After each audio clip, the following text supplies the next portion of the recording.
like that, a heart and soul guy, go through what he just went through? Because it's pretty emotional, isn't it?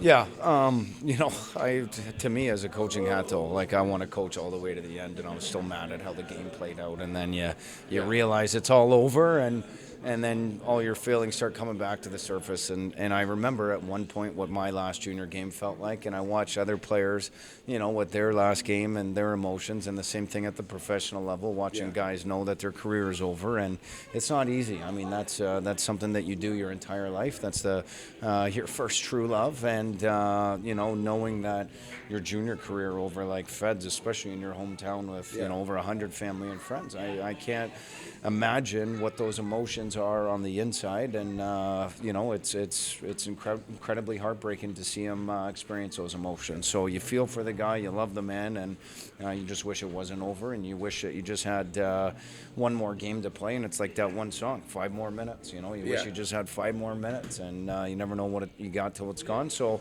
we made sure this week that we made him understand what every shift, every minute is supposed to be like, and I'm glad he enjoyed it. Oh, that's great. Yeah. Speaking of the end, this is it. It's not been an easy season.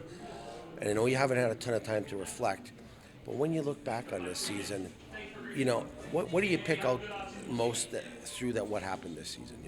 Well, if you're looking at the positives and the positives only, I mean, you've got three guys at 50 points, right? You got Kevin E., Gavin Bryant, and Rubric. I mean, Rubric set an organizational record that stood, since its existence with Mississauga. And you got Kevin He in his draft-eligible year scoring over 30. And you got a true captain that's going to be coming back that's just caught absolute fire. So you have your building blocks. And you look at the other guys. Ethan Zada's taken massive steps, and Galyanov and Frolov getting his first goal. And, and then you look at some of the sandwich meat right in between there and some of the positive things there. So you have your building blocks of how you want to restructure and build around those guys. So you have a starting group, and now you need to go and support that group with some new faces in the off season. So as much as you want to say it's time to take some time off, we're not afforded that luxury. We have exit meetings tomorrow to understand what we did wrong and how to get better. And then you got the OHL Cup starting Monday. You got the draft on the 12th and the 13th. You got a rookie camp, and I mean, there's if you had a great season and you could put your feet up and drink away until the sun sets, I get it, but there's too much work to be done to be able to sit back and not worry about what's happening. I want to get right back at this thing and make sure we're not in the same stage for next year. Fair enough. I'll be in touch. Thank you.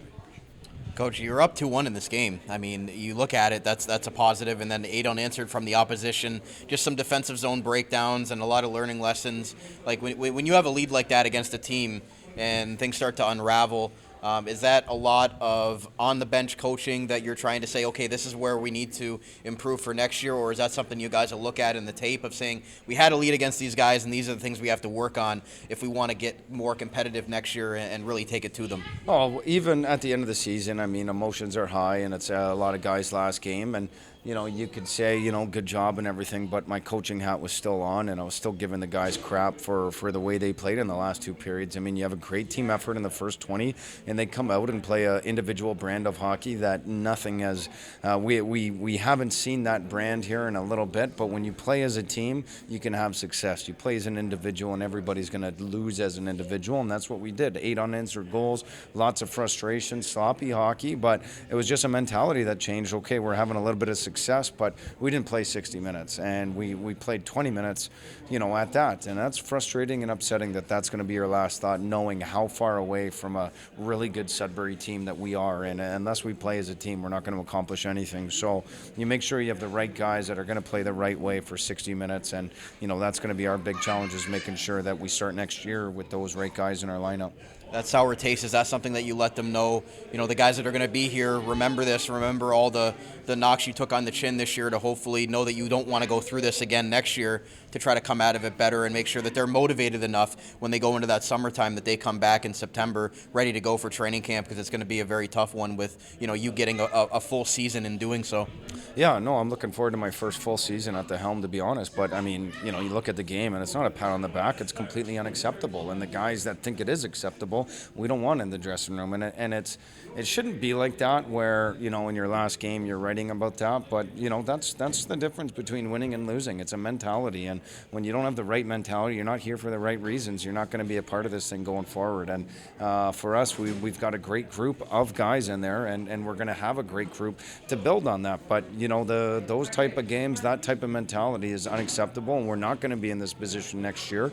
We can't afford it from a fan standpoint, from an organizational standpoint, and from a reputation standpoint. We want guys coming to Niagara. We want to be known as a competitive team. And like I said, we've got a good group of young guys that we got to support and implement a culture around them that it's unacceptable to play like that. And lastly, just about you personally, what would be your message to the fans as far as, what you've brought to the team this year with your passion and being back home in St. Catharines? It was big for you. We talked to you at training camp and now taking over as the head coach. Like, just how much pride and effort do you put into making sure that you want to get this thing turned around into a winner as soon as possible with what you do on a daily basis for this group and trying to make them better at all times? Oh, the fans are unbelievable.